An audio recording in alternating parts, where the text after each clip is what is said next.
In the ancient land of Mesopotamia, a mighty king ruled over a people who bowed down to statues of stone and wood, believing them to be gods. Into this world, a boy named Ibrahim was born, a boy whose heart would never accept what everyone around him believed. One night, gazing at a bright star, young Ibrahim thought, "Perhaps this is my Lord."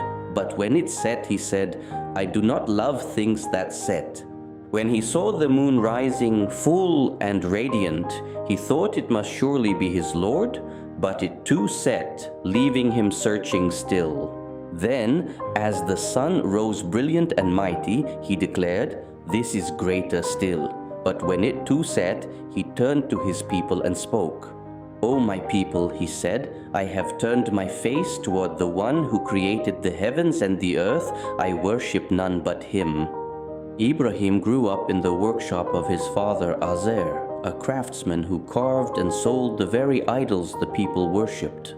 If Father Ibrahim asked, "Why do you worship what can neither hear, nor see, nor help you in any way?"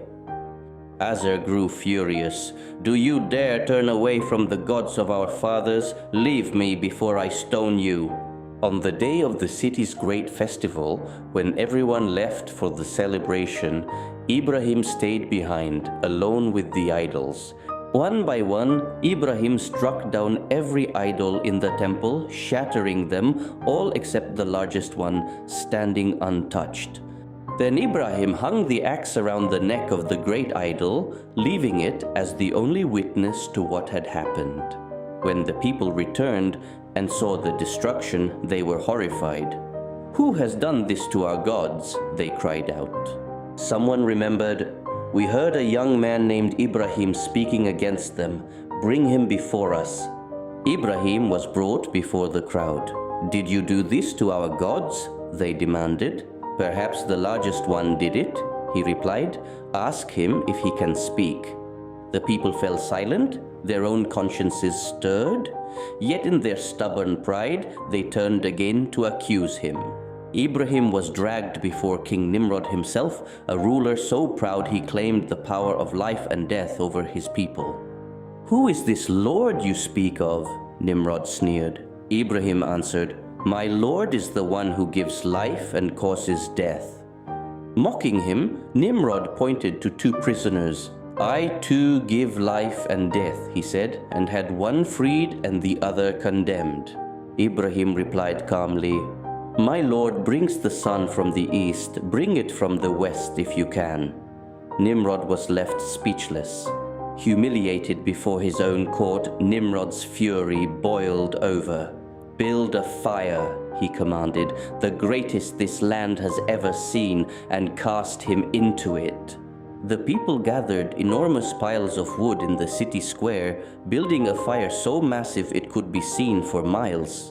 The fire was set ablaze, roaring so fiercely that no one could approach it, so Ibrahim was hurled into the flames from a catapult. At that moment, the divine command came, "O fire, be cool and safe for Ibrahim," and the flames obeyed. The people watched in stunned disbelief as Ibrahim sat peacefully within the blaze, completely untouched by the flames. When the fire finally died down, Ibrahim walked out of the ashes without a single burn, and Nimrod's power was shattered before his people.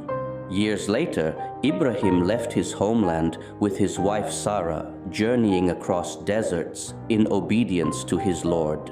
In time, Ibrahim was commanded to leave his wife Hajar and their infant son Ismail in a barren, empty valley, the future site of Mecca. "Did God command you to do this?" Hajar asked. When Ibrahim nodded, she said, "Then he will not abandon us, and let him go."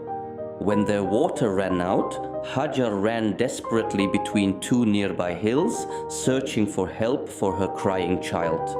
Then, beneath the infant's kicking feet, a spring of water miraculously burst forth from the dry sand, the sacred well of Zamzam. Word of the water spread, and travelers settled around the spring until the barren valley grew into a thriving town. Ismail grew into a strong young man in that valley, and Ibrahim returned often to visit his son. One night, Ibrahim saw a vision, a command from his Lord to sacrifice his beloved son Ismail. Ibrahim went to his son and said, "My son, I have seen in a dream that I must sacrifice you. What do you think?" Without hesitation, Ismail replied, "Father, do as you are commanded. You will find me, God willing, among the patient." Father and son walked together toward the valley of Mina, each step heavy with love, faith, and quiet surrender. Along the way, a whispering temptation tried to turn Ibrahim from his resolve, but he cast stones at it and walked on unwavering. At the place of sacrifice, Ismail asked his father to tie him well, so that his instinct would not cause him to struggle.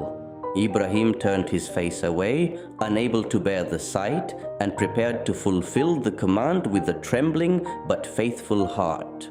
At that very moment, a divine voice called out, "O Ibrahim, you have already fulfilled the vision." The trial was complete. In Ismail's place, a magnificent ram was sent from the heavens, and it was offered in sacrifice instead. Father and son fell to the ground in prostration, overwhelmed with gratitude for a faith tested and a mercy granted. Years later, father and son returned to the valley of Mecca to raise the foundations of a sacred house of worship. Stone by stone, the walls rose higher, Ismail carrying the rocks while Ibrahim carefully set each one in place. When the walls reached their full height, Ibrahim set the final cornerstone in place. The Kaaba stood complete, the first house built for the worship of the one God. This has been the true story of Ibrahim, a man who questioned everything, endured the fire, and proved that true faith survives every trial. 4,000 years later, the courage to question the crowd and stand alone for the truth remains one of the hardest things a person can do. Ibrahim gave up everything he knew, comfort, family approval, even safety, to follow the truth. Have you ever had to stand alone for what you believed was right? Tell us in the comments. If Ibrahim's journey inspired you, don't miss the next story. Hit subscribe and turn on the bell for more true sacred stories.